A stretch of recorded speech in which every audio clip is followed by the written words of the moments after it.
Hello दोस्तों, welcome back to another blog of Habibi on wheels. जैसा कि कल रात हम चितकुल पहुंच चुके थे, अब हमें चितकुल से निकलना था काजा के लिए, जो कि एक बहुत लंबी जर्नी होना थी। और यहाँ के चितकुल के नज़ारे बहुत ही ज़बरदस्त होते हुए इन नज़ारों के साथ हमने आज अपने दिन की शुरुआत करी। और हमारा टारगेट आज तो काजा पहुँचने का है, लेकिन देखते हैं हम कहाँ तक पहुँचते हैं। और इसके बाद फिर हम रेकोंग पीओ का रोड लेते हुए, जो कि आपने कई सारी वीडियोस में देखा है कि उसमें डेडली क्लिफ्स हैं और नीचे 10,000 फीट की गहरी खाई है। और ये मेरे 3 यार जिनके साथ मैंने अपना लद्दाख ट्रिप भी करा था 2022 में, और उसके बाद अब हम 2025 में अब हम ये ट्रिप कर रहे हैं काजा। और ये डेडलीस्ट रोड इंडिया का जिसे कहते हैं कि ये शुरू हो चुका है। ऊपर हमारे सर के क्लिफ्स हैं और नीचे हमारे 10,000 फीट की गहरी खाई।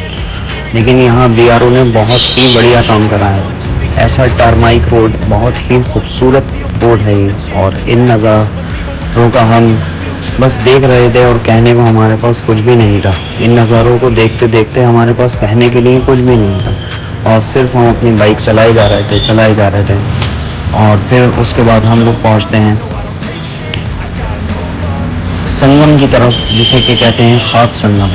और अब आपको मैं दिखाने जा रहा हूँ ख्वाब संगम। ये आ चुका है ख्वाब संगम। इधर से एक कॉन्फ्लिक्ट ऑफ 2 रिवर्स होते हैं, एक स्पीति रिवर है और एक दूसरी रिवर है, मुझे उसका नाम याद नहीं आ रहा। और यहाँ से शुरू होते हैं ख्वाब लूप्स। और लेकिन मैं फिर एक बार फिर तारीफ करना चाहूँगा BRO का, कि उन्होंने इतनी ज़बरदस्त यहाँ टारमाइक रोड्स प्रोवाइड करी हैं। और यहाँ से हम आगे बढ़ते हैं नाको के लिए। नाको तक आपको रोड कंडीशंस बहुत ही ज़बरदस्त मिलेंगी, जैसा कि आप देख रहे हैं। और बहुत ही एंजॉय करते हुए हम पहुंचते हैं ये ब्यूटीफुल सी लेक, नाको लेक, जो कि नाको विलेज के अंदर है। नाको में आपको बहुत सारे रहने के ऑप्शंस मिल जाएंगे। फिर उसके बाद हम पहुंचते हैं गिव में, जहां 2 टाइम जोन डिटेक्ट होते हैं, एक चाइनीज़ टाइम और एक इंडियन टाइम।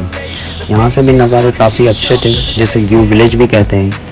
और फिर उसके बाद शाम होते होते हम अपने ताबों से निकलकर काजा की तरफ पहुंचते हैं। और जैसे ही आप काजा एंट्रेंस की तरफ पहुंचेंगे, तो आपको एक ये ब्यूटीफुल सा लैंडस्केप देखने को मिलेगा, जिसे कह सकते हैं आप मून लैंड ऑफ इंडिया भी कह सकते हैं।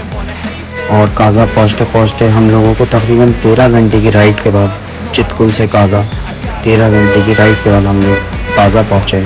और ये